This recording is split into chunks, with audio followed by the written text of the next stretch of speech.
त्याच्यानंतर मग ते एनए, आता एनएच्या बद्दल तर आम्ही निर्णय घेतला, आता एनए काढूनच टाकलं. त्या एनएच्या बद्दल एवढ्या तक्रारी यायच्या, आता एनए प्रकरणच ठेवलेलं नाही राज्य सरकारने. आता 2020 मध्ये मला असं वाटलं की तिथं आता जरा पंप करावा, कारण बारामती वाढली, एक गोडाऊन करावं, मंगल कार्यालय करावं, असं काय काय काय काय आमचं ठरलंय.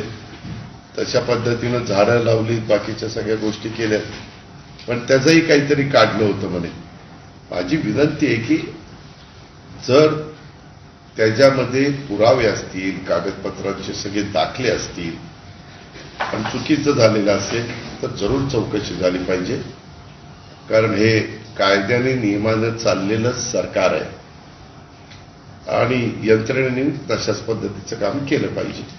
पण आता बऱ्याच कुठल्या कुठल्या जमिनी काढतात आणि त्यांच्या नातेवाईकांनी असं केलं, यांच्या स्वतः अजित पवारांनी असं केलं.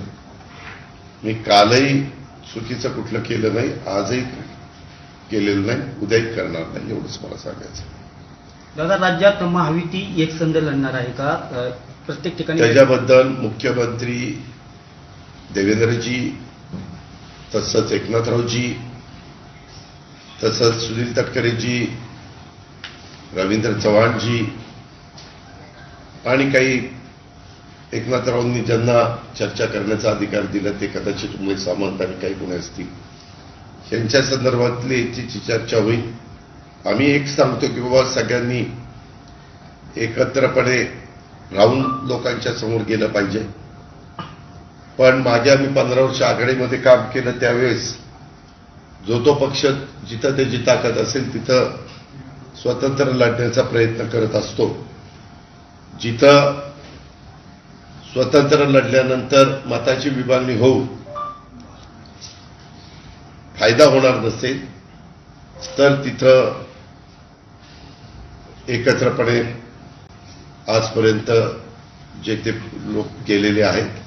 आताही आमचा प्रयत्न चाललेला आहे की मताची विभागणी न होता, जसं आमचं एनडीएचं सरकार केंद्रात आलं, राज्यामध्ये युतीचं सरकार आलं, तसं चांगल्या पद्धतीनं विकासाची कामं होण्याच्या दृष्टिकोनातून त्या त्या भागामध्ये जनतेने महायुती सध्या सत्तेवर असल्यामुळं महायुतीला सहकार्य करावं. शेवटी तो जनतेचा अधिकार आहे.